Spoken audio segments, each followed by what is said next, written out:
కృష్ణానదిలో పండు వెన్నెల్లో ఒక హౌస్ బోట్లో నచ్చిన వ్యక్తి మీ పక్కనుంటే హాయిగా కబుర్లు చెప్పుకుంటూ ఆ ప్రకృతిని ఆస్వాదిస్తూ చల్లటి గాలి పీలుస్తూ ఎంత మధురమైన అనుభూతో కదా.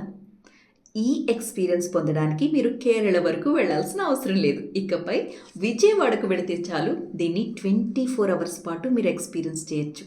ఎస్, ఆంధ్రప్రదేశ్ టూరిజం శాఖ ఈ ఫ్లోటింగ్ బోట్స్ని అందుబాటులో పెట్టింది. ఇవి మనకి రెండు రకాలుగా కనిపిస్తాయి. ఒకటి ఫ్లోటింగ్ ప్యాడ్, ఇంకొకటి ఫ్లోటింగ్ క్యాప్సల్. ఒక సింగిల్ బెడ్రూమ్లో దీన్ని డిజైన్ చేశారు. ఒక hall, bedroom, AC, TV, chairs, అన్ని రకాల సౌకర్యాలతో ఈ బోట్ మనకి కనిపిస్తుంది. అంతేకాదు, మీకు ఇష్టమైన ఫుడ్ కూడా ఆర్డర్ చేసుకుని ఎంజాయ్ చేయొచ్చు. ఈ బోట్లో మీ ఫ్యామిలీతో పాటు ఒక డ్రైవర్, ఒక హెల్పర్ ఉంటారన్నమాట. 5 నుంచి 8 మంది వరకు ఈ బోట్లో 24 అవర్స్ పాటు మీరు బుక్ చేసుకోవచ్చు. అందుకు గాను 6,000 నుంచి 8,000 రూపాయలు ఛార్జ్ చేస్తారు విత్ ఫుడ్. మీరు ఎంతమంది వెళతారు అనే దానిపై ఈ ఛార్జ్ అనేది ఆధారపడి ఉంటుందన్నమాట. మరి ప్రొటెక్షన్ మాట ఏంటి, సెక్యూరిటీ మాట ఏంటి అంటే 24 అవర్స్ ఈ బోట్స్ సీసీటీవీ కెమెరా పర్యవేక్షణలో ఉంటాయి.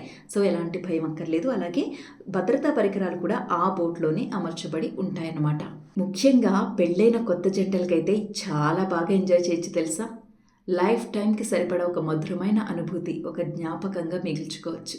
అండ్ ఫ్యామిలీతో వెళ్ళాలనుకునే వాళ్ళకు కూడా మనం ఇందాక చెప్పుకున్నట్లు 5 నుంచి 8 మంది అంటే ఫుల్ ఫ్యామిలీ వెళ్ళి ఎంజాయ్ చేయొచ్చు, రైట్?